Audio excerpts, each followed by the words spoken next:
I wonder if I could ask, just to make, I think I know the answer to this, but other than the issue of the exemption for the part-time assistant director of safety and security for the judicial branch, my understanding is that there's no changes on any of the other things. That the House and Senate are fine on all the other provisions. Is that We're correct? fine with the bill as we present. No. I understand. I understand. I understand. We're good. I think you all have the issues over there, so So what can we do to help you? Right. The issue is with regard to the assistant director of safety and security for the judicial branch. And I wonder, before we get to the discussion, if I could just ask Mr. Carlin if he could just give us a brief overview of how the retirement system works with regard to the judicial branch. And I have a couple of questions based on our caucus discussion. And I guess the first one is the judicial branch... Oh, yeah, could you come to the mic, please? I'm sorry. Is the judicial branch participation in the retirement system for non-judge employees, is that something that is created by statute, or was that something that's just sort of historically existed? As a branch of government, they've always been included as far as my knowledge. They weren't added later, than the non-judge courts, judicial branch employees. Okay, but I mean, my question, do you know, is there a statute that actually says that, or is that just, that's just sort of historical, that's the way it always was? I would have to look in the statute. I believe that, that they would fall under the state employee umbrella, which Okay. state employee, is mandatory membership for full-time permanent positions. So I don't think it was, it's a different branch of government, but NHRS is also, even though we're not an executive branch agency, we fall under that state employee, eligibility for enrollment. Okay, all right. And the other question I have, and I'm not sure, Mr. Carlin, if you would be the person that would be able to answer this better, or if perhaps someone from the judicial branch would be able. As I understand it, per diem court security officers are exempt from, for lack of a better term, the provision that prohibits double dipping. So that, in other words, a police officer could retire, collect the Group 2 pension benefits, and then become a per diem court security officer. Is that? Yeah, per diem court security officer and per diem bailiff as well. I'm not sure what the distinction is in the judicial realm for those position titles, but either of those positions, that is correct. Those two exceptions, per diem court security officers and bailiffs, were added when the working after retirement statutes were put into statute in 2011 in House Bill 2. Prior to that, we referred to our administrative rule for the definition of full-time, and anything less than that was part-time, and there were no provisions or limits on that as long as it wasn't a full-time permanent position. So when HB 2 put the first statutory definition of part-time and what was allowed in the statute, those positions were carved out. I think it was during a committee of conference on that those aspects of the bill. Okay. And so am I understanding correctly, is if someone is a per diem security officer or bailiff, are those persons allowed to work the equivalent of full time? Yes, provided that they're not doing it every week. Once there is a smell test. If you're regularly scheduled to work full-time hours, regardless of whether it's called per diem or not, we would probably look at that and say that's a full-time job. But if it's truly per diem, even if it's a couple or a month of full weeks in a row, but it's not a permanent position regularly scheduled to work that many hours, they're exempt from the hourly limits. Okay. And then I have just one other question, and I throw it open to anyone else who may have questions. Is my understanding is that the legislative branch has essentially exempted itself from having employees have to participate full time. I mean, have to participate in the retirement system. My question is, my understanding is, and I'm asking really to know if this is correct, is that the overwhelming majority of legislative employees do participate in the retirement system. That, and there was, with the, as I understand it, with the exception of a few people who might be characterized as really having sort of political positions that they're going to be there only as long as whoever their elected official boss is there. Those people might not participate, might choose not to participate, but almost everybody else does. Is that your understanding? That's my understanding. I don't have specific data to back that up, but just anecdotally over the last 15 years, the career employees, LBA, legislative services folks tend to be in the system, and it's more, governor's office policy positions in the majority offices in the House and Senate. Those folks who may not see the position as something they're ever going to vest in, so they choose not to join when they get appointed or hired to those jobs. Okay. All right.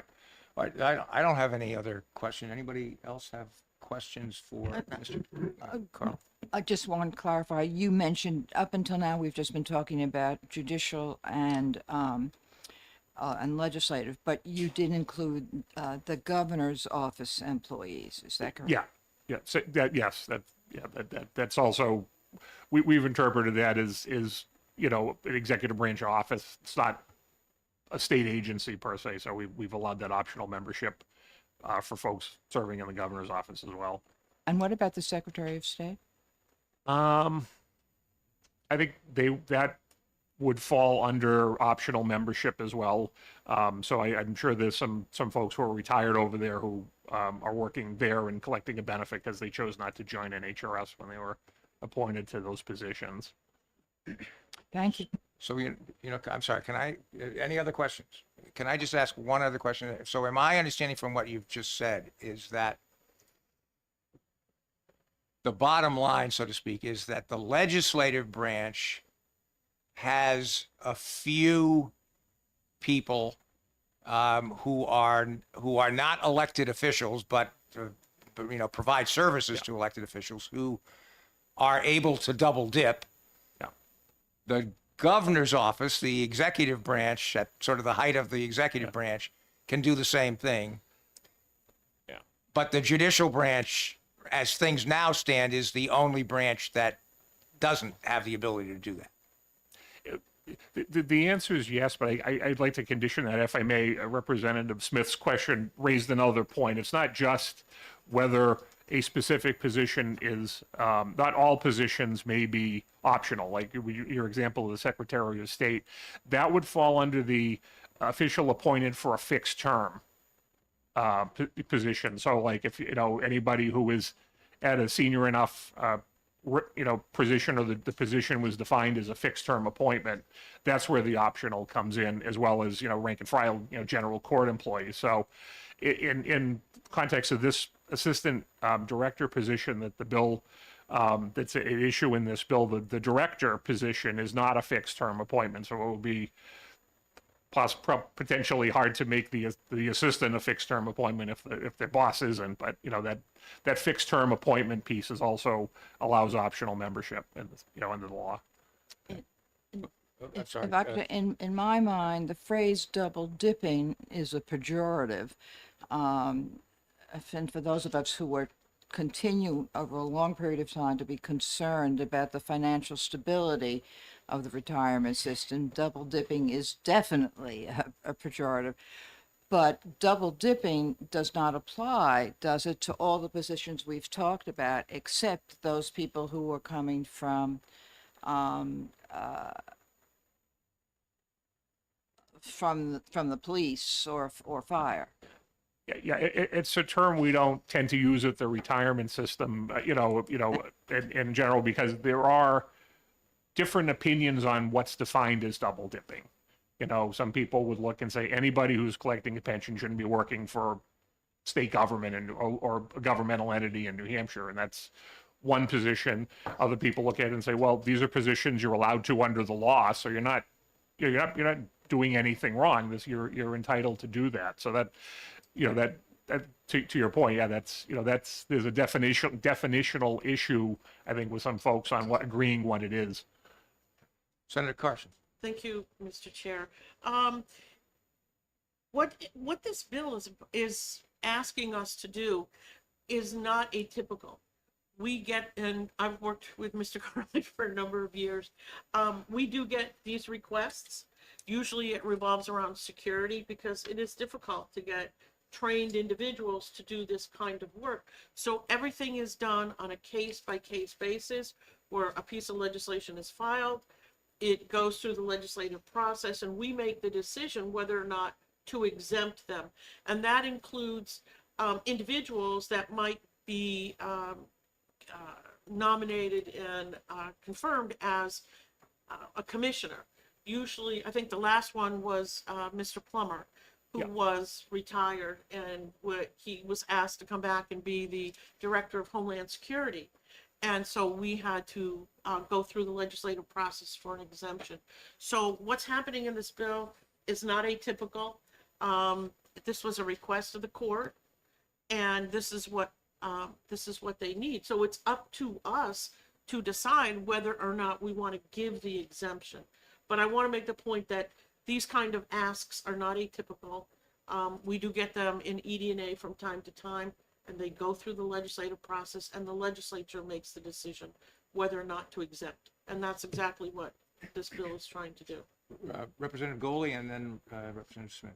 Thank you, Mr. Chair. Marty, isn't the Director of Homeland Security a Group 2 position? It is, yes. It had been in Group 1 for a while, and that was also a change somewhere along the line. So, Senator Carson's right. There's been some tweakage with that specific job. But it is a full-time paying position into the system. It is a full-time, unlike what this position it's would a be. fixed-term appointment, so a future nominee could opt to not, be in the system, but it is a full-time permanent Group 2 position. And one of the, So, you know what? Can I just make sure? I just want to can I just follow up for a minute? So, my understanding that although the current Director of Homeland Security is in Group 2, am I understanding from what you just said that a future person who might occupy that position after the current occupant leaves could be a retired police officer, for example, and elect not to participate in the retirement system? Yes, because it's a fixed term appointment, that goes through the governor and council. So there's a fixed term aspect to it. Okay. Yes, I'm sorry. Go. is there any way, and I understand probably not, but that this position that they're looking for could be a Group 2 position? And just because of where they're located in the courts? I think it's a part-time position intended to be. So I mean, it would be kind of moot in that sense in terms of eligibility. If it were a full-time position, there are definitions for permanent police, permanent fire, and other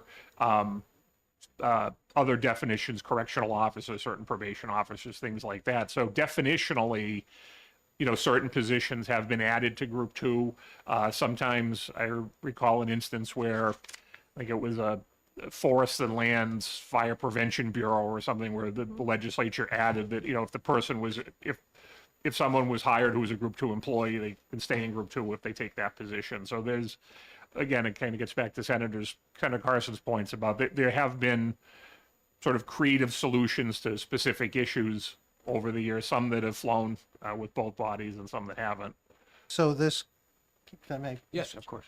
so this position has, if it was a full-time position, we could write into the statute a way of someone who is currently in Group 2, working either as a state police or police officer somewhere, to take this position as a group 2 position Yeah. and maintain the group 2 status. Yeah.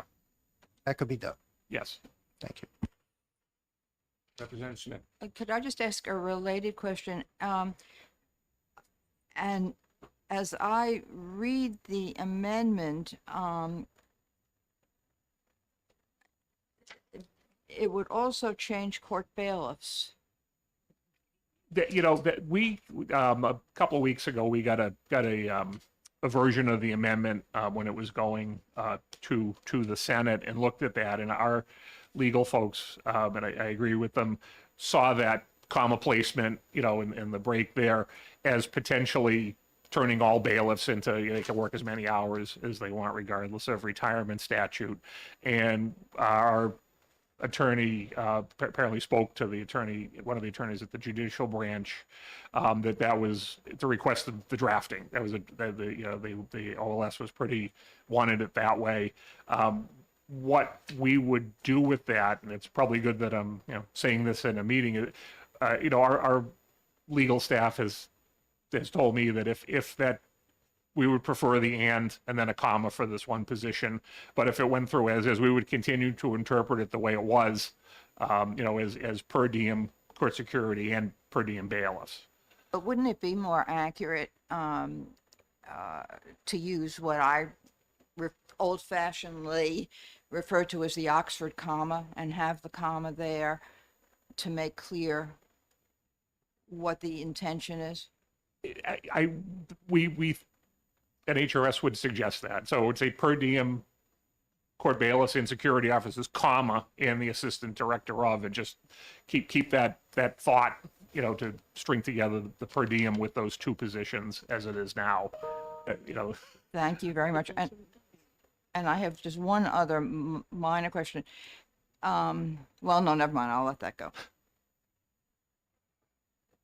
Thank you. I'm looking at this and it says on line 23, but accepting per diem court security officers, comma, crosses out and then it says court bailiffs, comma, and the assistant director. So I think that that's correct. You know what, but, you know, no, I think what he's saying is this. If you leave the wording the way it is in the Senate amendment, it would mean, Could mean. it could mean, but accepting per diem court security officers and court bailiffs. I'm sorry, it could mean per diem court security officers as one category, court bailiffs as another category, and the assistant director. And so that could mean that court bailiffs could be categorically accepted even if they were full-time.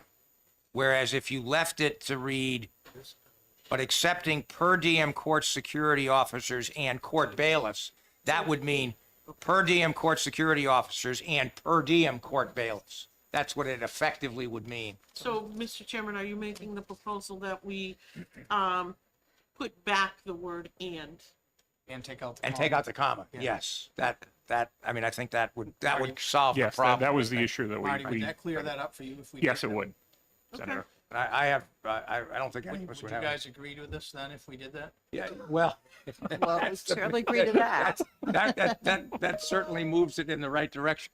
20 minutes would be like, boom, boom. You've got me for about 5 more minutes. Yeah, I me gotta go. too. We've got another one. So here's, I guess the issue, I think is this, and perhaps I'll let one of my colleagues can articulate it better, because I'm going to just be very upfront with you. I understand my role here is to support the House position, and in the end, I will do that. But I am very sympathetic to what the Senate has done here, because I have to say, honestly, my concern is that what the Senate has done makes sense to me, because we have a system where, for example, as I understand it, we just had the legislative branch just hired an assistant director of security Right. who is a retired state police captain and will be able to double dip. And I don't mean any pejorative term on that at all. I have a hard time understanding why the judicial branch can't do the same thing. Well, And that's- Chief Justice is here. That's why I think the Chief Justice is here. No, Because and I don't mean to speak for the chair of EDA, but this was a request that came in from the court to the Senate. So that's why we included it. So it makes perfect sense to us. I think the problem is you have one person who has served on EDA and the rest of you haven't, where we all are. And we understand this, and especially me, because as I said, we've gotten requests like this and we've given the exemptions. They're usually very extenuating circumstances. So the court is here, and I think perhaps, Mr. Chairman, it would be good Yeah. to hear from them why they need this. yeah, no, yes, but I do want to hear from, but Representative Golden, please. Thank you, Mr. Chair. And yes, I have been around and with eDNA for many years. And, you know, I need to respond that we've had, over the years I've been there, we've actually reduced the number of hours that our retired personnel can work. We've had numerous times where police and fire chiefs have come forward looking for us to increase hours because of the help they've needed, and we've stood firm on that over the years. We may have had a few exceptions, but I think one of the exceptions I look at when I do it is both the House and the Senate, as we look at it, have taken firm positions on the number of hours you work after retirement, whether it's a police chief or fire chief. And I'm looking at the solution as we've done it with Homeland Security and all the other ones, is allowing that individual to become Group 2, which we just heard Marty say it could be done, making that a Group 2 position where someone transfers over, just like Perry Plummer did over to where he did, and allow that person to continue working and paying into the system going forward. And it's a Group 2 position from there on out. And that's where my argument is, where we should be going, not exempting another employee and taking someone off when we tell all these police departments and fire departments we won't allow you to do that with your chiefs. I don't think it's fair to them. And if I could just add one thing, Senator, I understand your time, is that although I haven't been on eDNA, I have been on finance, and I know the incredible problems that we have with the retirement system because of the unfunded liability that we have been struggling to address. And so from that point of view, I have concerns about opening up a rabbit hole. You know, can I just add, I wonder if, Chief Justice McDonald, I wonder if we could just, if you could just give us a couple of minutes to just explain why you think this is so important to do this. Thank you, Mr. Chairman. For the record, my name is Gordon McDonald. I'm the Chief Justice, and I understand the senators are under time constraint, but I'll be blunt. My number one priority is ensuring the safety and security of everyone who walks through our doors every day. Hundreds of people in more than 40 locations around the state. Litigants, the public, members of the media, our 800 staff, and judges. The threat environment that we are facing is complex, and it's immediate. And everyone in the judicial branch felt deeply about the events at New Hampshire Hospital. We have a courtroom in that facility. We mourn the loss of Chief Haas.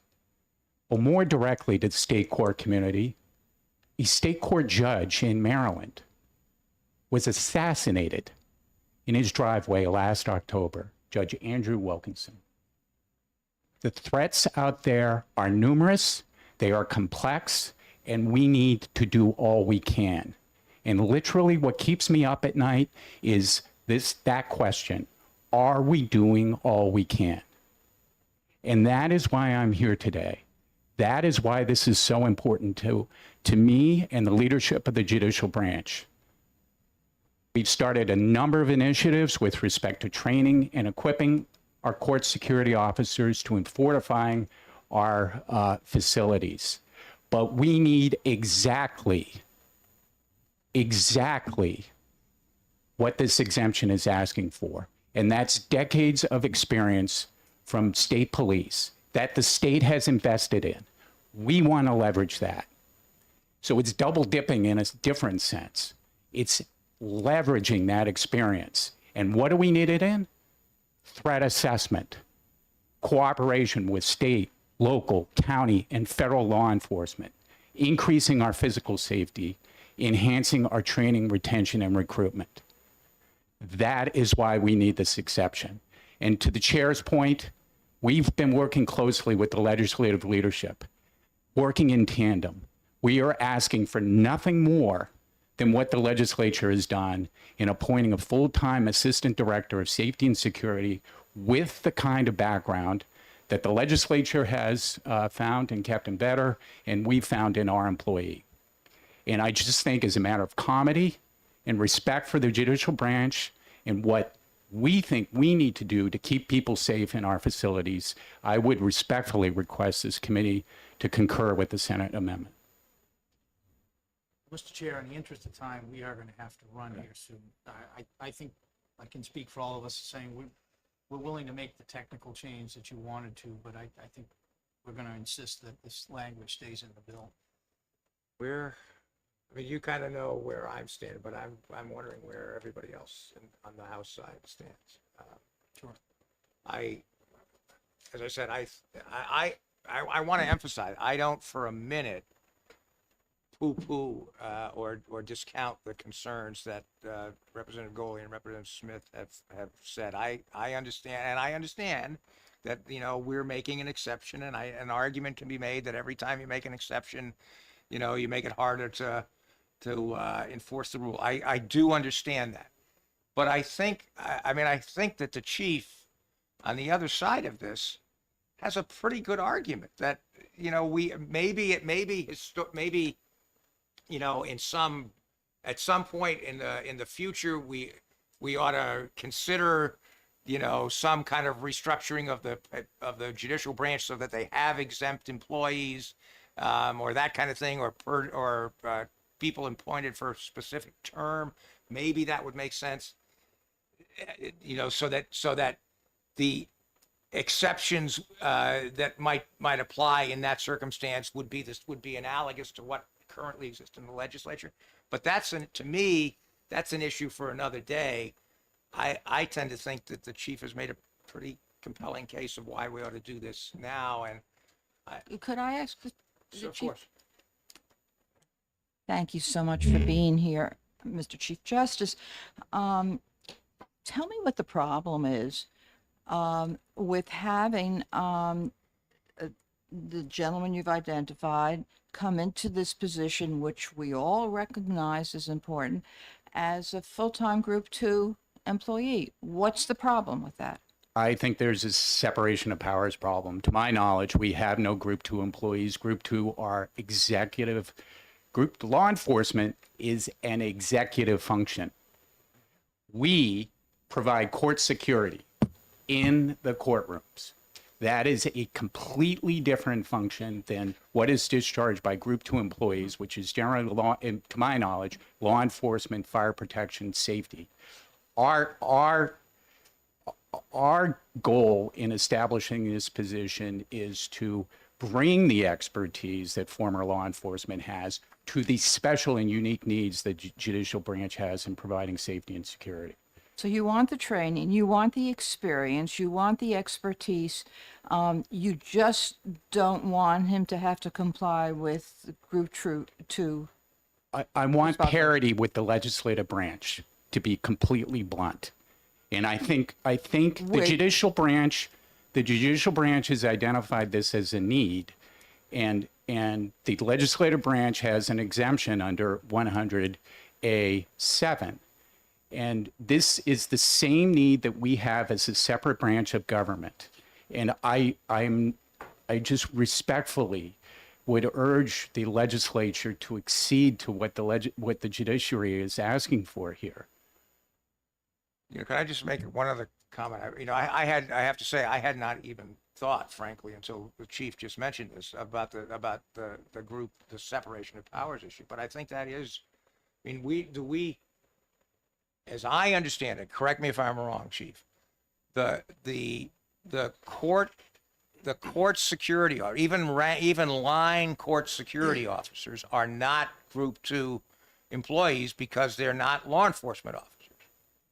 That's correct. They are not sworn law enforcement. That's another to say, we don't, I think what the chief is saying, and I think I agree with this completely, we don't have the option of amending the statute in the way you suggested, Representative Goley, because we'd be creating one law enforcement officer in the judicial branch in a position that I think is inconsistent. The judicial branch doesn't have law enforcement officers. I mean, presumably, this law enforcement officer would be subject to the direction of the control of the Chief Justice. So that makes no sense under our system of government. Mr. Chair, we're gonna have to Yeah, either no, recess this or come to an So- agreement real quick. So let me ask you, let me ask my colleagues where they are on this. And I have no problem in recessing this if we need more time, but I'm just wondering where. This point, I think the urgency of the situation and potential threats up there, I think I've been moved, and I'm going to support this as it is. And if we can With the address one it- change, With with the the one change. technical change. With the,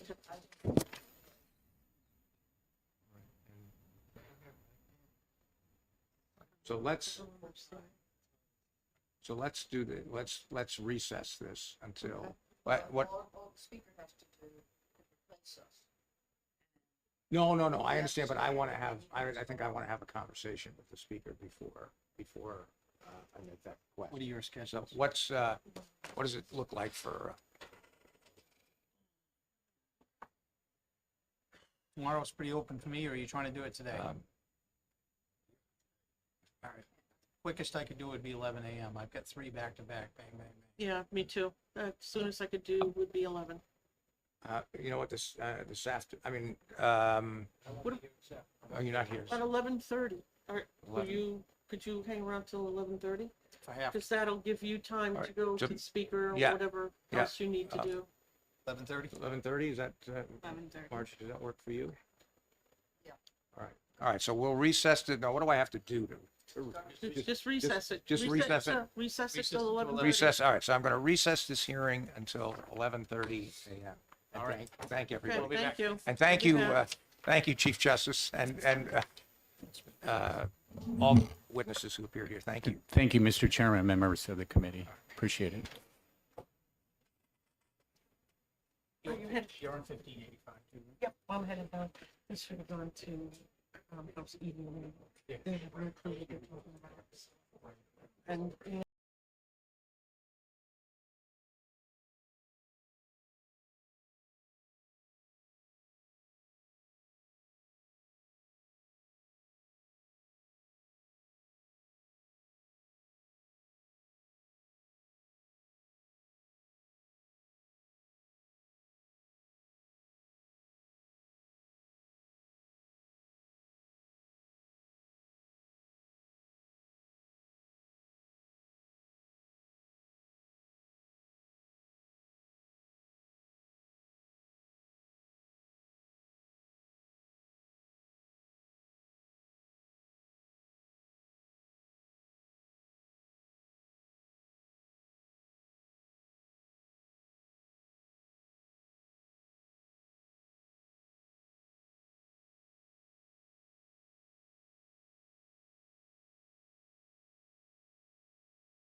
I believe, I'll let everyone else speak if they have something to say. I believe we have come, the House is in agreement now with the Senate version, with the one change of the comma that we talked about.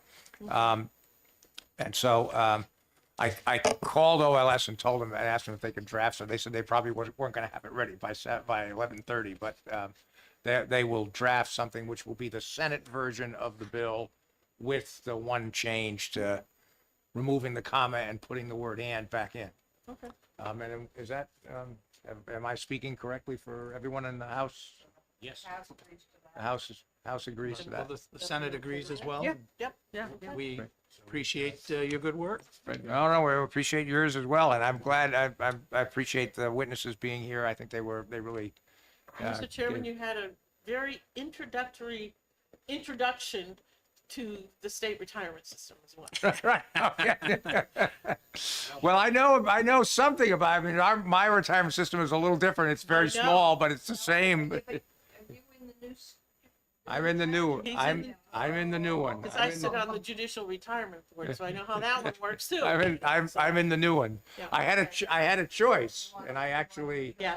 voted. All right. So I think we're good. I'm going to adjourn, and thank you very much. Alex. Thank you, Mr. Chairman. All right. Thank you. All right, and so you know what, just a quick question. So I will get the report, and then we have to go up to the clerk's office or something to sign it, or?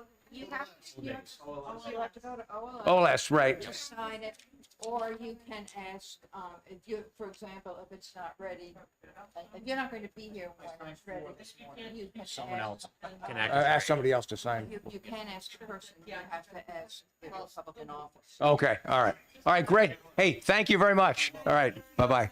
Thank you. always an All right.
Okay, I'd like to go ahead with this committee of conference. It is 1 o'clock, and these things are scheduled kind of tightly here. So we're dealing right now with HB 1265. This is a bill that deals with relative to the penalty for failure to file school expenditure reports relative to certain adequacy grants and requiring mandatory reporting by school districts of school expenses. And does everybody here have a copy of the side-by-side that Jennifer Port provided? Yeah, great. Yes. Okay, so what we'd like to do is, we have a House version here and a Senate version. We'd like to go down and try to either, present where we are in our positions. I'll open up first to Representative Cordelli. Do you have an amendment that we're proposing in ours? Yes, I do. And it is an amendment to the language that was added in the Senate.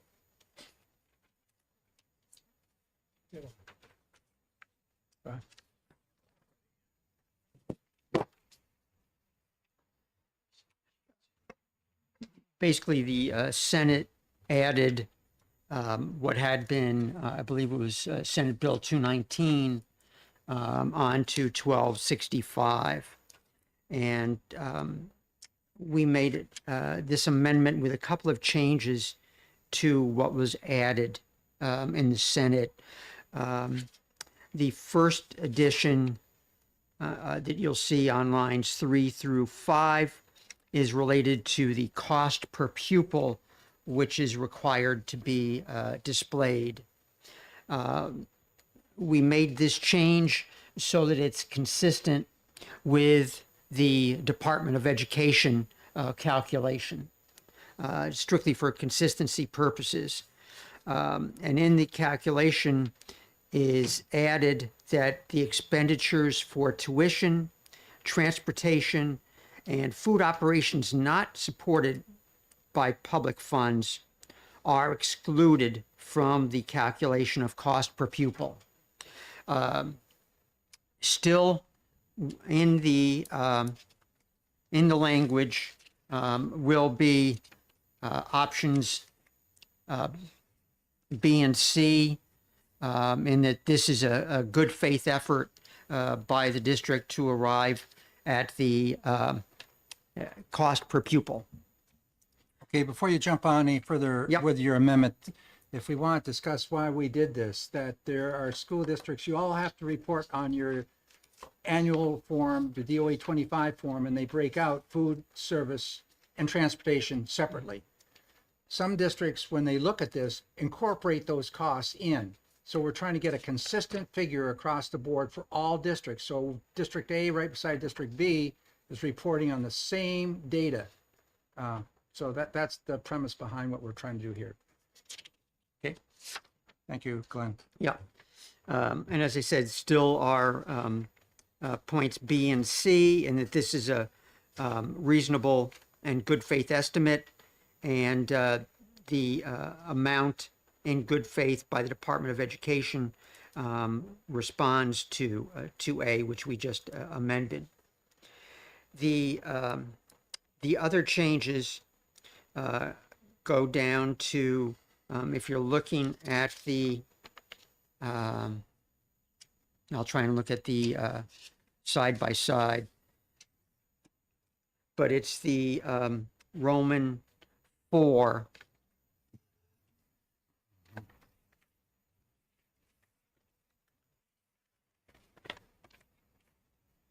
Which is on page 4. Yeah. And what we changed here was we added that some administrators employed by the district may be contract employees. That was a suggestion from the department. All these changes were worked on with the Department of Education the other day.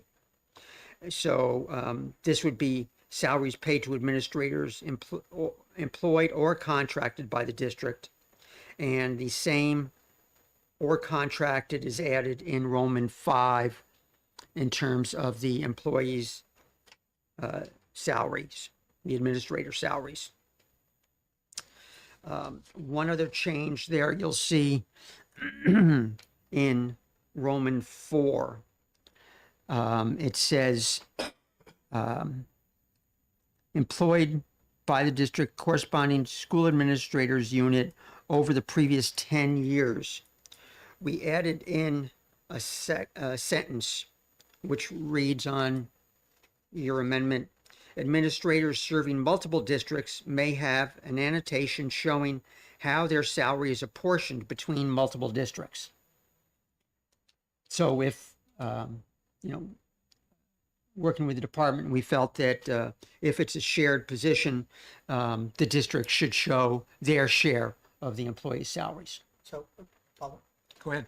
Yeah. Again, so the idea being that if I have a principal that's servicing two schools in a different district, they have 50% time in each, you would annotate his salary's $100,000, $50,000 of this district and $50,000 of this district as an annotation on the report. Correct. Thank you. And that is common in some places in our SAUs. And the only other change to the Senate language was the effective date. We changed it from January 1st to July 1st to better align with the gathering of information from the districts in the fall. And we do have Mark from the department here if you have any questions on this. Mark Mignoni was working with the LBA before he went over and decided to cross town. Right. Mark, do you have any questions? I don't have any questions. I think that several of these changes make some good sense, and I don't have that much objection to at all. Senator Lang, you have any questions or concerns about the change to lines 4 and 5? So, again, so I think we're talking about one of the things I was ready to defend was why we added this bill and talk about transparency. The fact that I went to go pull up just for Winnisquam, my home district, MS-25, and try to find the administrative salaries versus anything else. And it was not an easy task. And I served on the school board for 6 years. So, so that was the intent of the bill, is to make it clear to the voter those kind of things that are extremely important to the voters. So, and I understand, again, they do on that form specifically carve out those expenses separate. And so it makes sense to me that we're talking about the actual educational expense in terms of classroom expense, not necessarily food and transportation expense. So for me, that's fine. Because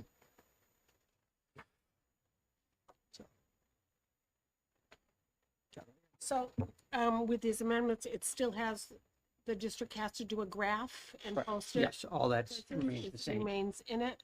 So that's assuming that districts have the capability of doing those graphs and posting them in all these places. And is it taking into account how much time that will take each district to do?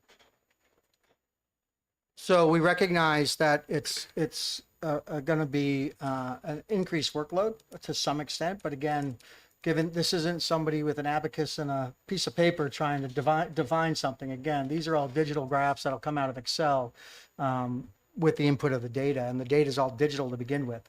So this isn't days and weeks of labor nowadays. This is hours at most. And again, the question is weighing out those couple hours against the transparency needs of the voters to understand budgeting and how budgeting is occurring. I think it's a good use of time to educate the people who are paying the bill. And follow up? Yes, And go this isn't just easily findable on the Department of Education website? It is not. It is there. It is not easily found. I just spent the last 30 minutes trying to do my one school district to try to see if I could easily pull out the administrative costs, and the things that were interesting. I wrote notes on, if I can find my notes now, was, they group things into a single line, says general administration. So you don't know what it is unless you then go get the actual district report that reports the salaries to figure out which falls under which category. They put things in codes 100, 1200, 1300, 1400. Again, unless you went back to refer to the original report to try to dig out the thing, that even the information on the DOE website's not detailed. So if someone went to DOE to pull up the report, they would then have to go pull up the local district report to figure out where people's fit. They have a simple single line item that's school administration. in there. It doesn't detail how many positions that references or anything else on the DOE website. You would have to then go back down and figure out which category by looking at the book. I think it's easy for us to lose sight of the fact that our voters are not CPAs and they're not policy people. They don't necessarily serve on the budget committee, right? And they just know what their tax bill looks like and they want to know where it's being spent. And so the idea being this makes it more transparent and easier for them to see where money's being spent. Further comments from the committee? Yes, Representative Cornell? And it still leaves in the civil remedies. So any taxpayer in the taxing district who is aggrieved by a violation of this chapter may petition the court for relief. That is not changed in the amendment.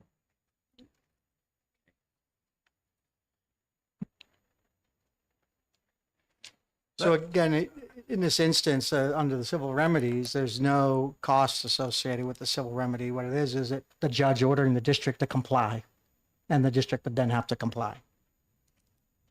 And they'd be subject to any attorney's fees if they had to bring it, because the district refused to comply with the law. They would be able to recover their costs back for having to sue the district to force them to comply with the law. We have debated many times about the requirements to get, whether it's a school district or other agency, to comply with a law that we passed. And we've said that, perhaps we need more teeth in some of these statutes. And this is a mile step in terms of remedies. It's often said that a law without teeth is a suggestion. So I think this is something that is really needed for transparency for not just the voters, but in many cases, school board members might be interested in this information also when they're contemplating the budget. It's amazing how some districts are providing this in their annual reports, others are not. And so the information has been available. My concern is, it even goes deeper than this, is that we've been asking for years specific data. What are the actual costs of an adequate education? And we always reference this DOE 25 form, which is loaded with all kinds of stuff internally. And when districts are dividing their enrollment into that and coming up, here's the average cost, well, you might be dividing into the marching band, which is not an adequacy requirement. And I've been told over and over, and I think this is occurring, and I hope, Mark, you can say yay or nay, that Caitlin's very much aware of that, and we're working at trying to get a breakdown on how the adequacy items are related to that DOE 25 form. And I know several years back, we as a House put in monies for an analyst to work with Nate over there, $140,000, $160,000. That never made it. And if you need staff to help out doing something, let me know. But I'm real concerned that I want to go deeper than just this information about our instructional personnel. I want to know how dollars are being used. Great. Could we take a 2-minute recess so I can confer with my colleague? Yeah, confer on that amendment. Yep, that's what we'll talk And about. then, okay, good enough. And we'll do the same thing. Okay. You can use one of the offices here, and we're going to do the same thing. We're going to take one of the offices here.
Open up the meeting in for 12:65. And I think we're at the point where we're going to make a decision. We're running out of time here. Representative Cordelli, I'd like you to make a motion for the House side. Yes, I'd like to make a motion that we concur or cede to the Senate version with the addition of Amendment 2213H. Okay, so on our side, we have a recommendation, a motion to approve the Senate version to concur, or I say accede to, and with the amendment 2213H. On the House side, all those in favor? Aye. Okay, so on the Senate, where are y'all? So again, I think we have an aye, and a no, and she's asking to be replaced from the committee conference, so we'll have We have unanimous on the same thing. Senate. Okay, so we have unanimous consent. Yep. Thank you. We're done. All right, thank you.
next committee conference, which we have on the docket for today. And this is relative to HB 1616, an act relative to the parental consent for student participation in the Medicaid to Schools program and establishing a pilot recruitment and retention program within the Department of Health and Human Services. So we have here in front of us, I hope everybody has the side-by-side, which shows the House version and the Senate version. And I'm going to start this thing out because I do have one haunting question. I'd like to know from the Senate conferees that are sitting beside me to my right, for whom is this pilot program going to serve? To whom is going to receive these grant monies? Is it all people in HHS? Is it a select group within the receiving institutions? Whatever, can you let me know?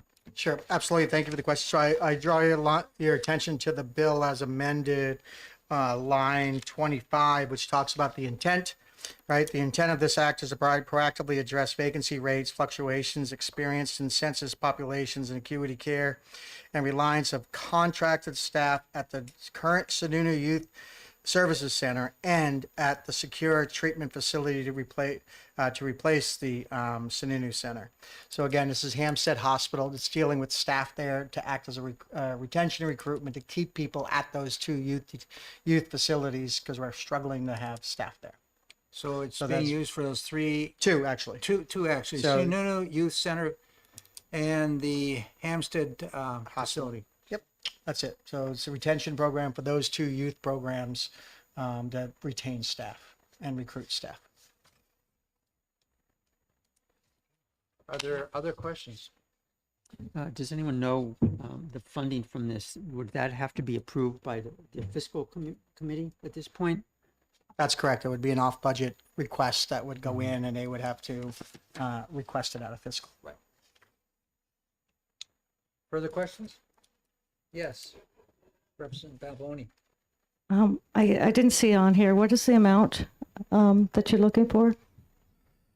You want a second? I'm gonna have to go back to the original bill, but I don't recall the amount. I think if I remember right, this was coming out of ARPA funds. If I remember, they were gonna be dedicating some ARPA funds. What? Nope. Hold on, we have HHS. They're here. They can answer the question how much it was. I don't recall off the top of my head. Welcome. Good afternoon, members of the committee. Nathan White, Chief Financial Officer with the Department of Health and Human Services. The purpose for this request is to continue the recruitment and retention program that currently exists today at SYSC. That statute is expiring June 30th, 2023. The provisions in this bill would continue that for a period of approximately 1.25 years. The purpose is that SYSC has struggled with vacancy rates relative to the youth counselors. We have had to pay out, I'm projecting about $4 million potentially in overtime this year, as well as contracted staff there.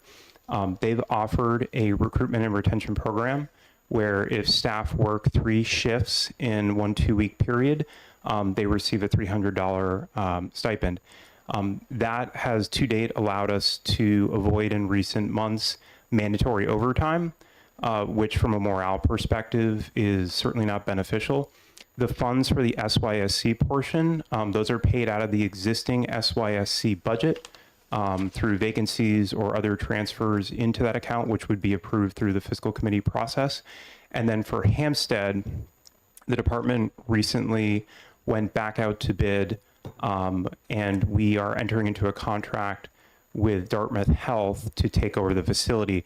And there's a fairly substantial adjustment to how the operations are going to look, where WellPath traditionally hired approximately 170 staff, and the state has been engaging in a process to bring those staff on board.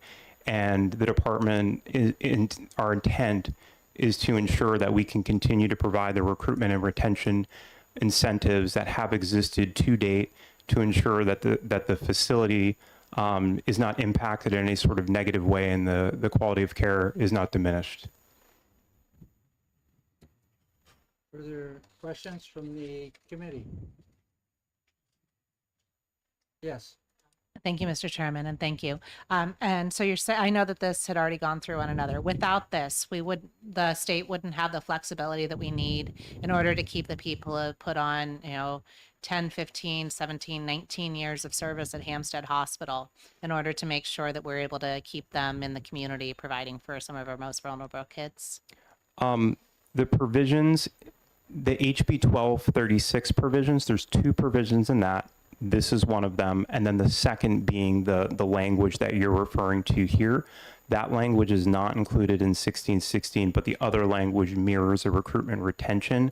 But without that recruitment retention language, we would certainly be concerned relative to our ability to ensure that services are not diminished and we can recruit and attract and retain staff appropriately. Thank you. It's absolutely vital. Any further questions from any of the committee members? You need time? Nope. If you're going to cede the Senate position, I don't need any time. Do we need time? How are we looking, up or down? Pardon me? The Senate version. I don't have an amendment. There's no amendment on it. It would be the Senate version that's on the side by side right now. Yeah, and I won't be able to sign. Pardon me? I won't be able to sign up. I have an issue with the underlying bill, so I won't be voting. So, Mr. Chairman, Yes. it was my understanding that members of the conference committee need to support the body's position.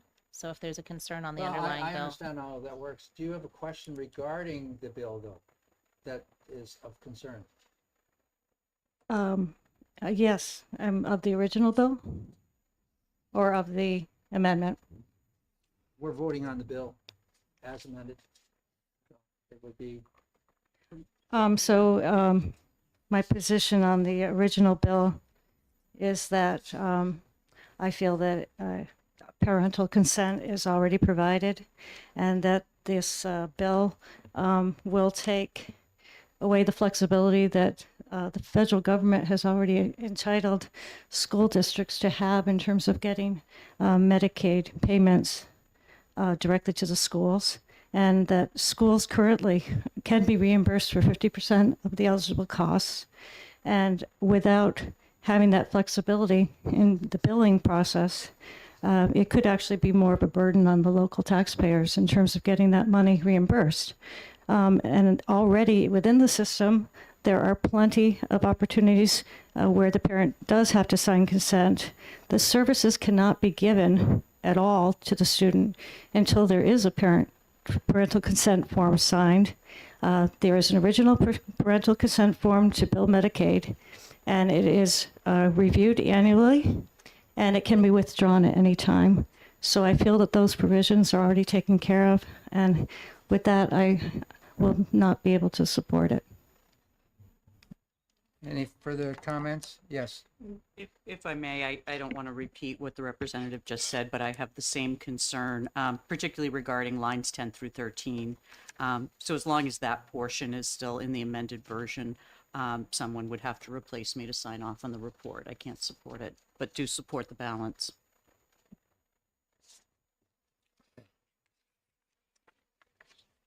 Any further comments? Okay, is there a need to caucus on either side? Yeah, so then the folks which will be removed from the House side.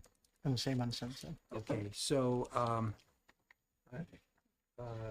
Representative Land, where are you on this?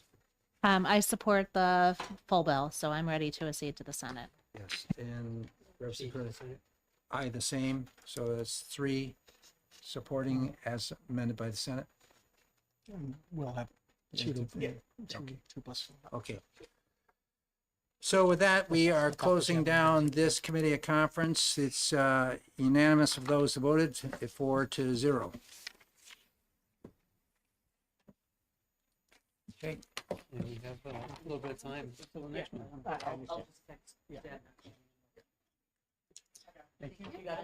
Okay, thank you, Grace. Hey, Grant, on the previous bill, we need Senator Prentice swapped out too. The 1265. 1265. Yeah.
Next and last committee conference we have for today. This is relative to HB 1665, an act relative to student eligibility for education freedom accounts and the scholarship organization's costs of administering the program, extending phase-out grants for education freedom accounts, and revising the definitions of average daily membership and attendance and average daily membership in residence. So I'd like to go ahead. We have a sheet which was passed out to us, a side-by-side, which shows the House version and the Senate version. If we can, let's try to work off of that so we're on the same page, all of us. So with that, I will open up this conference for committee meeting for comments. Representative Cordelli. Thank you. I think that the House position is a strong position for a family income cap increase to 500% of federal poverty. And I'd just like to read a couple of sentences from a recent article in the Josiah Bartlett public policy newsletter. And part of it pertains to the recent court ruling about anti-discrimination. It says, on Tuesday, U.S. District Court Judge Paul Barbaro ruled unconstitutional 2021 law legislators passed to prevent public schools from indoctrinating staff and students in ideological doctrines that classify groups of humans as superior or inferior to others based on inherited characteristics. On the same day as that ruling, 3 of 4 Republican incumbents in the Texas House lost their runoff elections. They had been opponents of school choice in Texas last year. So I think something like a total of 14 anti-school choice House members in Texas have been defeated since last fall. Then again, on Thursday, Louisiana passed a universal education savings account, and I think that makes it the 12th state to adopt universal ESAs. And further from that article, I'd point out that in New Hampshire, 66% of adults and 74% of parents support ESAs. So the article closes with this. Judge Barbaro signaled to parents this week that there is no recourse should the government use public schools to advocate controversial doctrines. Louisiana showed us that recourse would look like what it could look like. Texas signaled what happens when lawmakers fail to provide it. So I think from around the country, Louisiana, Texas, Idaho, where they had a host of anti-choice legislators defeated in the last election, I think that we've seen choice being a very strong position with parents and families. And I think that the House position of 500% of federal poverty is a good position and is desired by the families of New Hampshire. Thank you. Thank you. Are there further comments? Go ahead. I'll follow you Thank up. you. So obviously the Senate position is 400% of poverty. The reason we're at that is, again, and the additions we made to the bill was 400% of poverty is equal to around $124,900 for a family of 4, which just happens to be 400% of the federal poverty line. So what it says is that, again, the median income for New Hampshire and below would be subject to being available for education trust fund dollars. We also agree that schools and government doesn't turn on a dime, and that schools need time to adapt their budgets to any lost students that are in there. And so because of that, we've added the phase out grants into this to extend the phase out grants to allow school districts time to adapt to the reducing reducing populations, acknowledging the fact that we said, even when we started phase out grants, that we recognized that issue, and we created the phase out grants. The reason we're extending this further is because, again, we acknowledge we're changing the conditions of EFAs, and therefore and making more students eligible for EFAs. And in doing that, we need to allow schools that time. Financially, I don't see that as an issue in spending, and the reason being is that we currently pay phase out grants. The vast majority, and the last time we upgraded this, and the 3,000-ish students took that, and a portion of those students were public school students subject to phase out grants. Those students are coming on their third year and will be dropping off phase out grants. We won't be spending that money at the state level for those students that no longer exist in schools. But now we are changing the formula, going to 400%. There will be students. We just want to be able to continue to provide the same safeguards we did for public schools in the original outline for these new students that are rolling in, allow schools to have time, because we know government doesn't turn on a dime, and they need time to adapt and adjust to the reducing enrollments for students that are eligible. And paralleling that, we added reporting mechanisms within this bill to make sure that we know where the money's going as it relates to those phase-out grants, what schools are getting them, how much they're getting them, what the costs of the districts are going to be. So I think, again, the Senate position is pretty straightforward. I think it governs, again, 50% of median income and below. Supports those families that need that money available to them and the choice. So the Senate's going to support the 400%. Okay, further comments? Yes, Representative Cornell? I just wanted to point out that this is not a budget year, and the fiscal note says that that this cost would be indeterminable, and that it could be approximately over $2 million. And in a non-budget year, I don't think we should be saying we're going to spend possibly that much money. Many other bills have come up that people have spoken against, saying in a non-budget year we shouldn't be spending more funds, and I agree with that. Further comments? Representative Bradley? Yeah, let me just address that. Pat. Senator Bradley. Yeah, that's fine. Excuse me. That's fine. I answer to anything, except being a Yankee fan.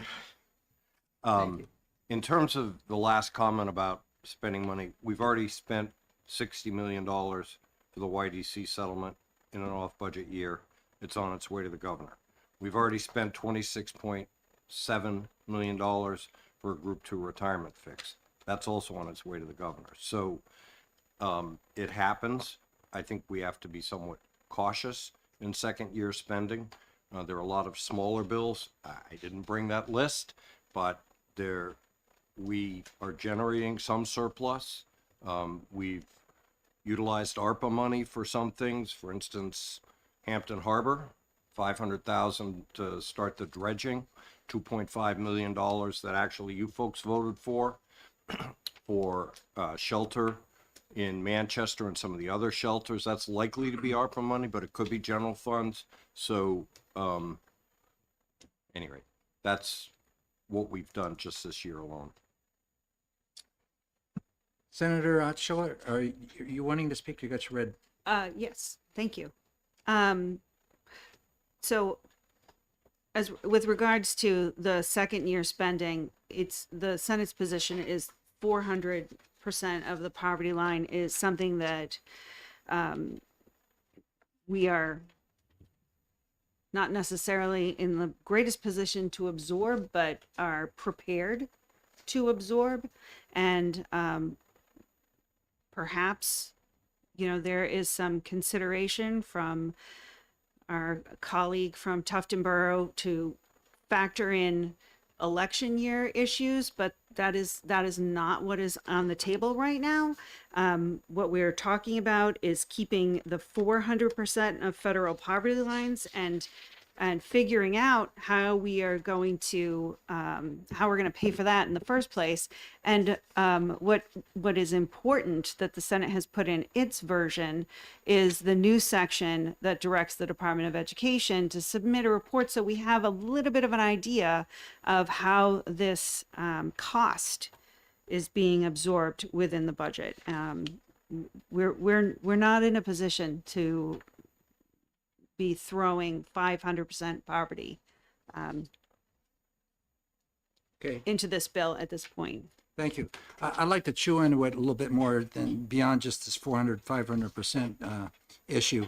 On page 3, it talks about a student who receives an EFA may attend grades 7 through 12, and the school which they're attending would receive, on behalf of that child or student, a 0.15 pupil teacher, dollar sign. So that we do for homeschooling, where they do not receive the any kind of support financially for education. They're clear of it all. So we do reimburse the high schools for that, and now we've extended it to grade 7th and 8th. Is it appropriate that we have it here in this bill? That's a question. I think Representative Ladd, the Senate thought it was a good idea. I think we are far more committed to making sure that we have the phase-out grants.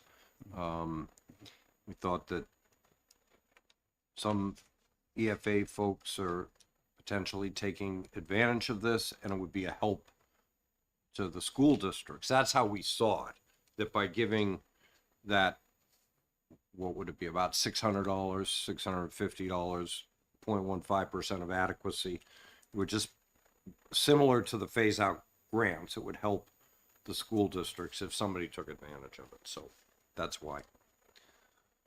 Is the Senate really attached to that item?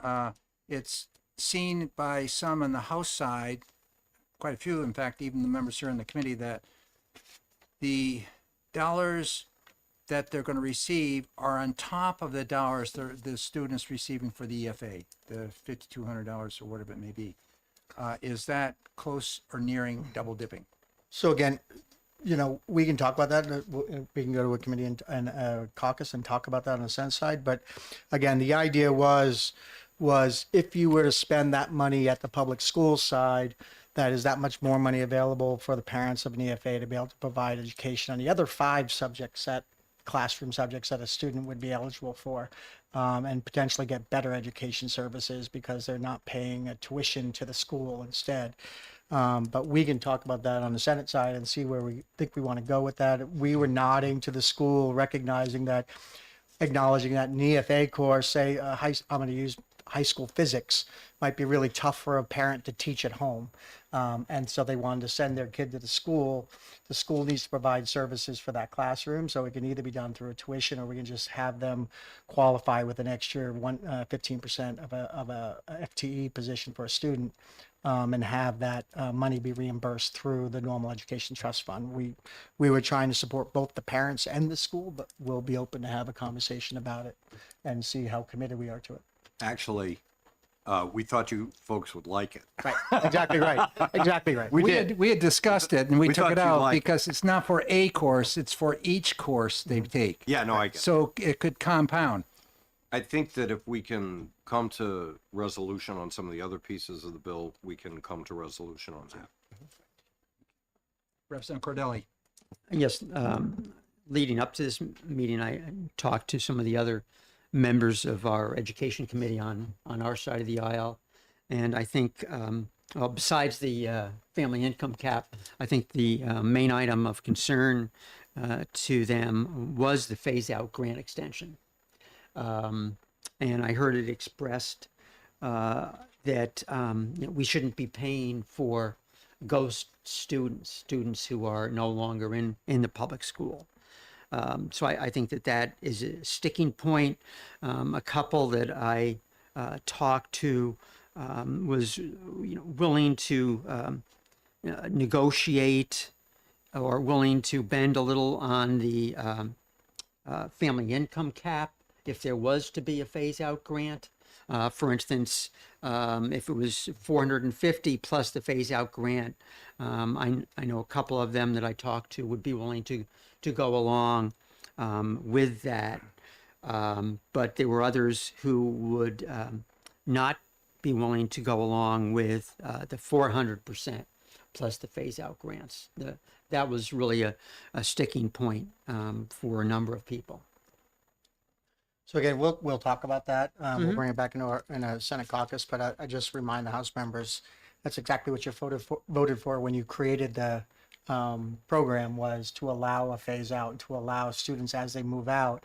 And again, I think ultimately it's going to be a revenue neutral position because we're in our third year of EFAs, which means those students who were eligible for the phase out grants in our first iteration of this program are now phasing out and not spending any of that money. And so it's a revenue neutral position as we change from 300 to 350 now to 400%. We're going to introduce new students into this mix and allowing for those same students to have the same eligibility as the first on 300%, I think is pretty important to everybody. But we'll take it back and consider it. Speaking of taking to caucus and compromising, I did prepare an amendment that I think had the support of a number of Republicans on our committee that would be for the 400%, but removing the phase-out grant. It would be the 400% plus the reduced administrative fee to 8%. But just those two components were in the amendment. Take a recess. Yeah, we can recess, but I would just say that one of the things that a lot of senators have told me that has really been precluded by the indefinite postponement motion is income verification. And I think for a number of senators, as the income threshold goes up, and we went from 300 to 350 where we're at now, it becomes more and more important for income verification. So we're forced to accept that is off the table. So that's why I think senators are like really kind of dug in on phase-out grants. It's too bad that they are dug in so entrenched. I can remember another type of program which we entrenched ourselves back in 2011, stabilization. It took us over 10 years to dump it. And, you know, so it's hold harmless stabilization is supposed to be a step ratcheting down. I get it, and I understand you're also, Senator Bradley, your perspective and where you are. So if we can work on trying to get into caucus here and try to come back with some ideas, it would be appreciated. Or is there any further, your red light's on again there. Okay, so we're going to go caucus right now. We have two offices right outside where we can go caucus, and just grab one and we'll go to the opposite.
Okay, we're ready to go ahead and continue at 1665.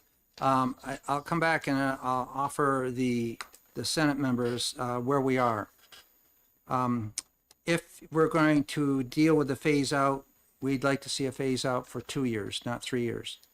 And with the 400%, we'd like to see 425 and the 0.15 taken out.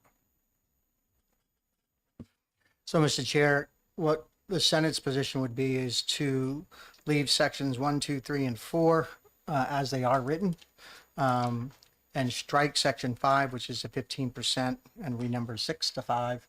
And that would be the Senate position, and you'd have yes votes right now on that. I said if you want anything else, I think we would ask that we recess and reconvene tomorrow. Okay, we're going to caucus for another 5 minutes.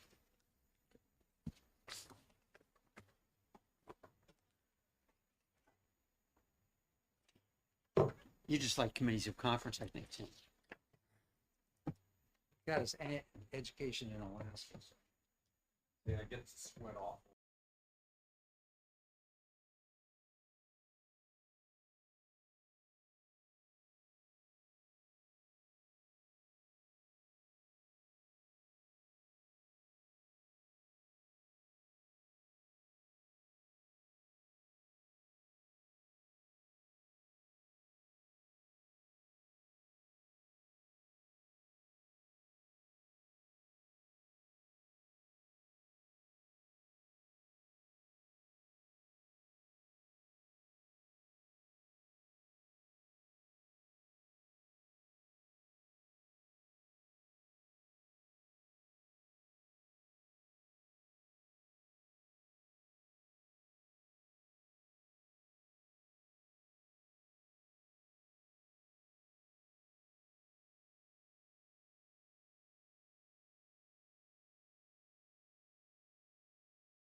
What we'd like to do is, recognizing that we didn't have a good reception for raising that 400 and changing the phase out, we'd like to recess and come back tomorrow morning if we can. Looking at my schedule, I have a 9, a 10, then a 1:30, a 2, 3 o'clock meeting with the chancellors, a 3 o'clock trustee meeting in the afternoon. It goes to 6. So the only time I can do it is late morning or during the lunch hour. Does 11 work? 11 should work. That would be fine too. Well, do you want, if not, maybe you can let me know and we got to schedule it. So, yeah. Go ahead. 11:30? Or 11, which one? Do you want to do it a little later than that or? Yeah, try to do it. Okay. If you can. If you can't, I mean, it has to be 11. We'll set up for 11:30. So with that, this meeting is recessed. Thank you.